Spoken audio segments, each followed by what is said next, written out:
Welcome to Scott Cooks, y'all. Tonight we're going to be doing tenderloin steak tips. Is that a thing of beauty or what? Tenderloin steak tips and mashed potatoes. We're going to do this in a one-pot Ninja Foodi. We'll be using the GrillGrate, a little cream of mushroom soup. This is going to be fantastic. Let's get it started.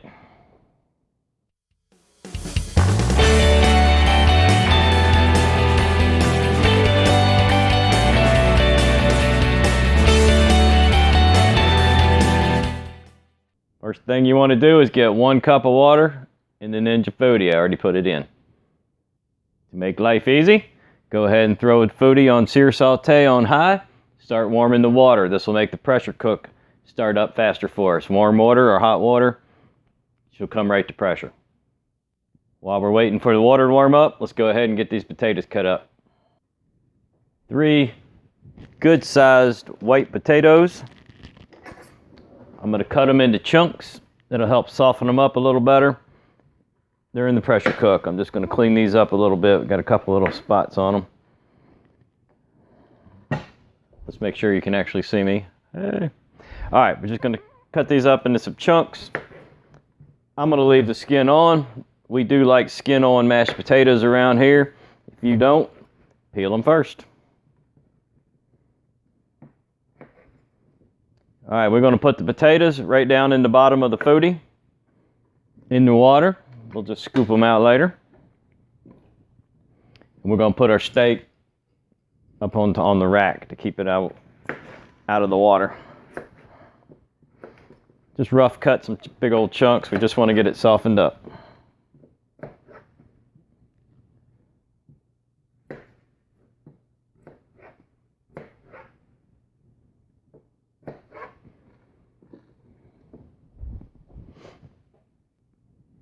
Go ahead and get your rack down in there. I'm just going to move a few of the potatoes from the side, and it should be able to fit right down in there for you. There you go. And we'll get our steak right up here on top. Get this thing on pressure. That's a nice one, y'all. Get the pressure lid on. Make sure you set it over there to seal.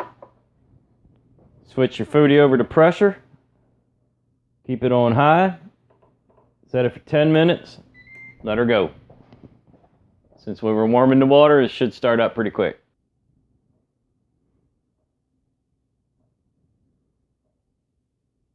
I haven't put any seasoning on anything yet. This is just a pressure cook to soften the potatoes for mashed potatoes and to help thaw out the steak a little bit and tenderize it. Make sure you got a bowl ready to put your potatoes in and a strainer in the sink. What we'll do is pull that rack out, set it to the side, grab the entire pot, dump it in here in the sink, let it cool. I'm not going to rinse it. Don't really want to cool these down. I just want to let them keep cooking while they're sitting over in the sink. Then we'll dump them in a bowl, start making our mashed potatoes. And I'll put this in the description because I totally spaced out and forgot to show you. I'm using sweet onions for this meal as well. Well, I'll pull one out and show you what it looks like. Sweet onion. I'm going to use this whole thing. We're going to put this on the GrillGrate too if we can squeeze it in there. If not, we'll just cook it up a different way. While we're doing our pressure thing, I'm going to go ahead and get this onion ready. What I like to do, I'm not sure I'm going to have enough room, I'm going to put the steak on this GrillGrate, and I'd like to put some onion rings around it or on the side to grill those up as well. I may not have the room, but we're going to give it our best shot here.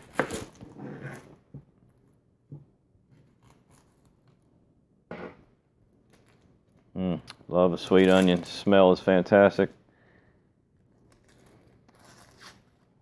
I have grown Vidalias in my garden. These are not from my garden. It's from the store. But I have grown them.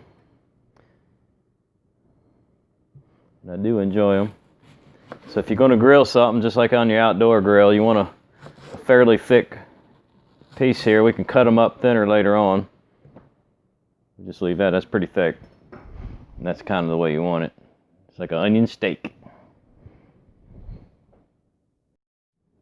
All right, guys, here we go. It's the end of the 10-minute mark. Grab yourself something to release the pressure with. I'm going to use just the back of this knife because it's what was laying around.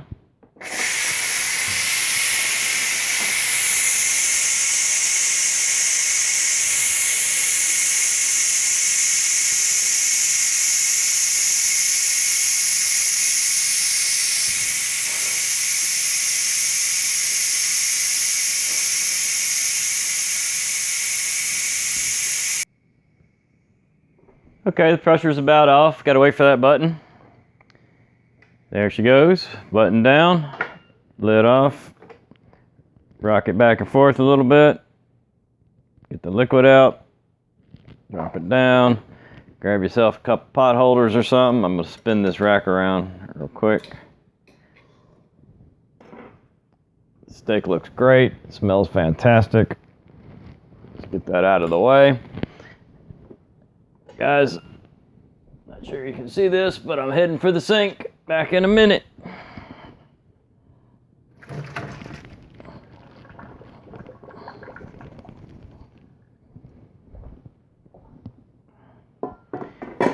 Don't need to wash it.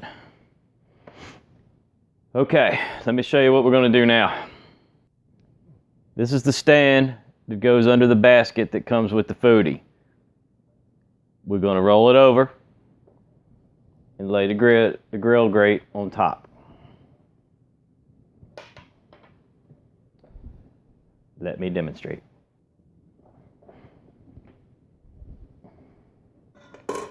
In the Foodi.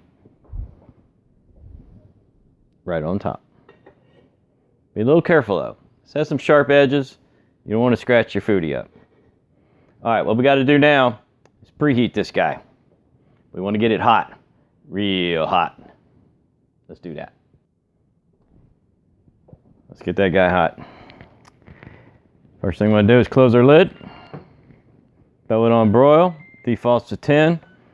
Let her roll. We want to give it a good 5 minutes, maybe even more. When this steak and onions hit this grate, we want sizzle. For this dish, I will not be cooking the steak completely through. I'm going for the sear. I want that flavor of the sear. And that's what we're going to go for. I'll see you back in 5, 6, 7 minutes maybe. I'm going for super high heat here. Alright, y'all know me. I'm a multitasker. There's my potatoes. First thing I'm going to do is hit them with a little of this. We might add more. We're going to start with that. Next thing I'm going to do is throw some butter in there while they're getting hot. This is my favorite butter. Maybe a local brand to us, I'm not sure, but you know, stick butter is what you're after here. Going for flavor. It's approximately 2 tablespoons of butter. Make a little well right there. Don't make the mistake of pouring your cold milk in first. You never get your butter to melt. Always melt your butter first, then add your milk. Oh, I love watching butter melt. All right, back in a sec, guys. And we're still preheating the grill grate over there too. And you all get fancy with potato mashers. Scott's going to use a wooden spoon. We going old school. Beat them into submission. Sometimes I use this if I have a whole lot. This is pretty cool. You go in and just kind of roll it. But tonight, we're going to wooden spoon it.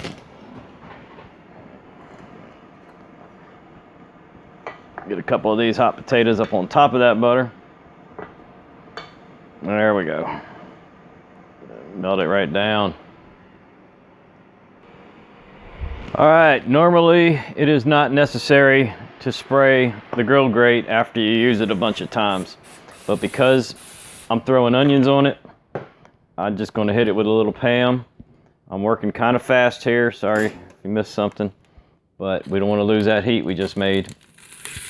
That's what we're looking for. You hear that? We're going to try to get a couple of these onion chunks down in there. Yeah, there we go. And get the heat back down. We want to leave it on broil. We've only got about 3 minutes left, so I'm going to move it back up. My time. So I'm setting it back to 10. I'm going to try to get about 5 minutes on each side to get a serious sear going. just for little preparation purposes here. Clean yourself a working area, get a good cutting board, your tongs out, because after this meat is seared, we're going to pull it out, we're going to get it over this board, we're going to cut it into chunks. And then we're going back into Foodi with it to finish it up. Let's go ahead and finish them potatoes. Is that too close? That's pretty good. Butter is melted. Time to start breaking them down a little bit. I try to wait as long as I can for the milk, and also like to leave the milk out. Usually I'll pour it in something else and just leave it sit on the counter. Probably not completely room temperature, but I like to let it get a little not so freezing cold, because second the milk hits, you're stopping the potatoes from cooking, which might be a good thing, and maybe not. In my case, I wanted them to keep cooking as long as possible. Looks like it worked out pretty good. I'm not going to tell you guys how much milk to use. Whoops, rough camera. Everybody likes their potatoes done a different way. Super creamy, super chunky, whatever. Only thing I can tell you is a little at a time, or you'll end up not the one you want. If you wanted it super chunky, you know, you just want to put a little teeny bit at a time. You want it extra creamy. Same thing though. What you don't want is liquidy. So this is about a mix between creamy and chunky. I probably didn't even put a half a teaspoon or a half a tablespoon. What am I talking about? A half a cup in. That's just about what I'm looking for though. That's the kind of potatoes I like. Thick. Chunky.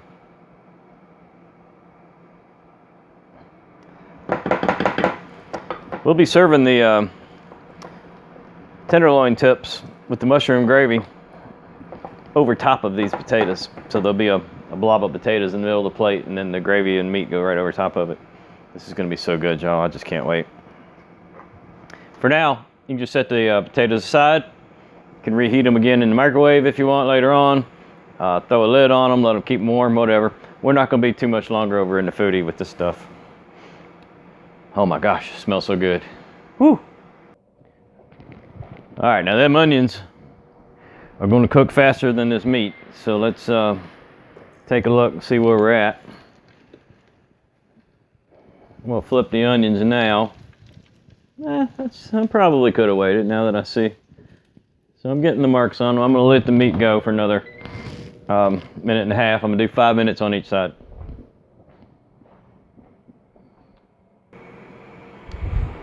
It's 5 minutes. Side one. Oh, look at that, y'all. Look at that. I love this GrillGrate. I'm going to roll these onions a little bit again. It's okay if a couple fall down, it don't matter. They'll cook down there too. It's all good. A little cramped for space here, but it's coming out great. Down we go. I'm gonna do the other 5. All right, y'all, I'm gonna go ahead and remove the onions, even though I've got 2 minutes left on the rest. But the char I'm looking for on the onions is already there. And I don't really want a burnt sweet onion. I'm gonna get all of them that I can get. All right, let's not leave it open too long. Let's finish up the last 2 minutes on the steak.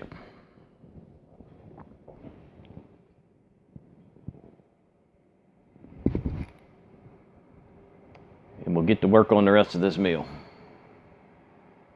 I love making meals like this, with different layers, different processes, different methods, combining it all together in the end. So flavorful. Gonna need about a tablespoon of oil for this next part. Oh, I'm using that one. Been using grapeseed for a while now. I like it. All right, steak's about to come out. I'm gonna go ahead and rough cut these onions. Be careful, y'all. These could be super hot. Mine are pretty hot, but I'm kind of used to grabbing hot stuff with my hands. So I'm just rough cutting. Nothing special here. That's great right there. That's perfect. Just got a bowl sitting here. If you can't see it, just throw them over in the bowl. Getting ready for phase 2. Love the smell. All right, we got 20 seconds left. I'm gonna go ahead and pull that steak now, and I'll show you what we're gonna do next. I'll just leave the camera rolling. Oh my goodness. Look at that. I'm gonna turn the Foodi off for a second before I start the next part. Actually, that's a pretty good position right there. I'll show you both sides. Again, if you see pink or something, I was not trying to cook this all the way through. I was trying to sear it. See, it's still a little raw right there in the dead center. Nothing wrong with that. I'm going for chunks here, so I'm cutting some fairly thick slices out of it. And it is mega hot, of course. So, using my tongs, trying to be careful as I can and not get burned. A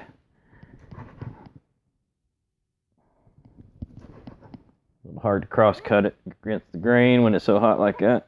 It's so tender. Remember, I did pressurize it too. There we go. Make sure you got a good shot of that. Oh yeah, you do. Okay guys, I'm not doing anything crazy here. I'm just moving the chunks over to a plate. I need to get the stand and the GrillGrate out. And we're going to throw a little oil in the bottom and finish these up.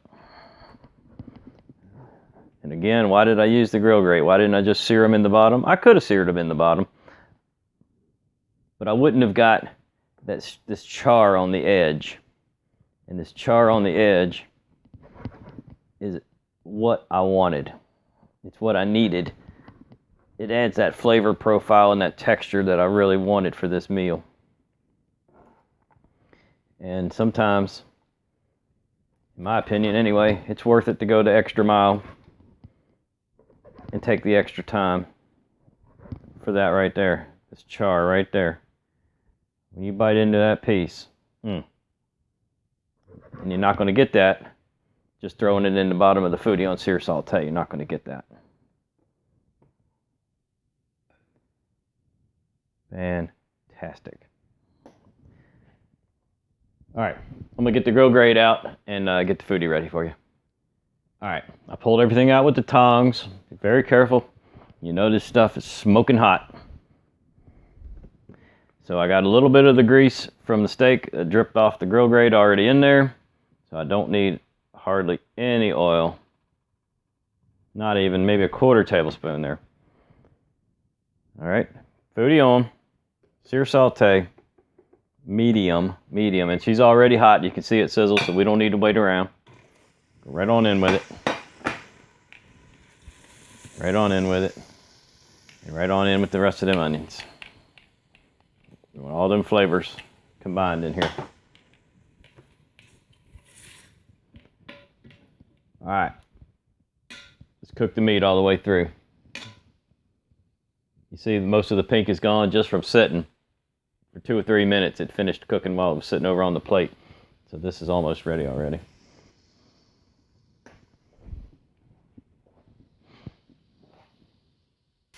Talk about that GrillGrate again real quick. The GrillGrate is actually the name of the company, and this product is called Sear and Sizzle. Sear and Sizzle, because they also make grates for your outdoor grills and other appliances like the Instapot. Well, actually this one would fit the Instapot too, I believe. So we're almost done. Go ahead and get yourselves a cup of water ready. And you can go ahead and pop open your cream of mushroom soup now. We're about to make the mushroom soup gravy.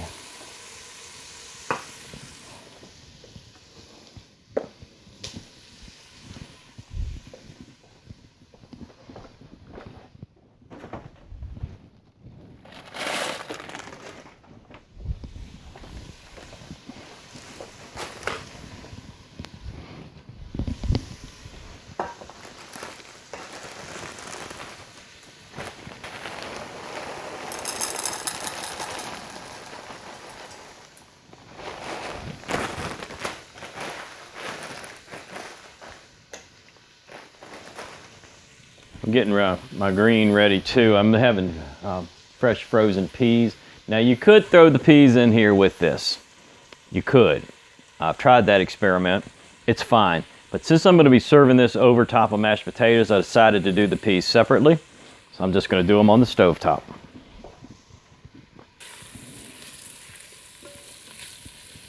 Well guys, I don't know about you. That's about medium. And medium's about as far as I want to take this beautiful piece of meat. So, in we go.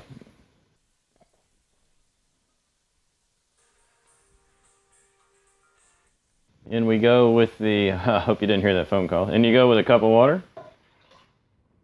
That's going to slow your cooking down for just a second, but it'll pick right back up again.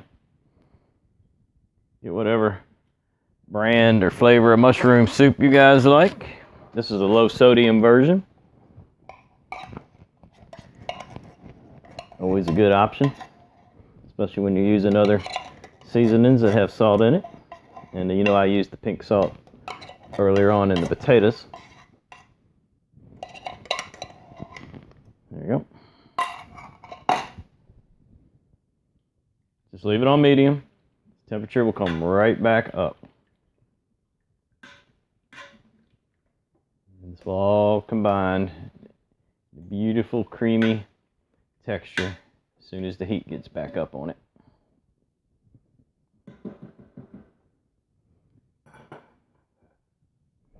So let's get that rolling. All right, now just go ahead and let that bubble away until you get the texture, thickness, creaminess that you're after. Obviously, the more you bubble it, the more it's going to evaporate and the thicker it's going to get. It also depends on the type of soup that you use. Some of the soups are thicker than others.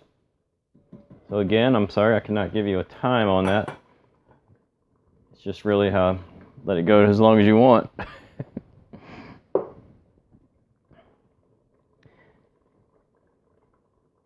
And you may have noticed I have not put any seasoning in this, and I didn't put any seasoning on the meat. I didn't want to. I put a little bit of the seasoning in the potatoes, and that's all I want. I want the flavor. You might have seen the price tag on this, so we don't want to mess this up with outside flavors. We want the real good flavor, and besides, we're getting a little bit of flavoring from the soup, so we don't want to overpower it. Here you go, guys. Homemade mashed potatoes, cooked in the Ninja Foodi, with tenderloin steak tips and sweet onions in a mushroom gravy, served over the potatoes. All cooked in the Ninja Foodi. If you like this video, please subscribe to the channel. Leave me some comments. Don't forget to hit that like button and the bell. Check out the description. I'll have some links in there, Patreon, other stuff, ingredients, etc. I want to thank everybody for watching. I want to thank all my sponsors. I want to thank my patrons. And I hope you enjoyed this video.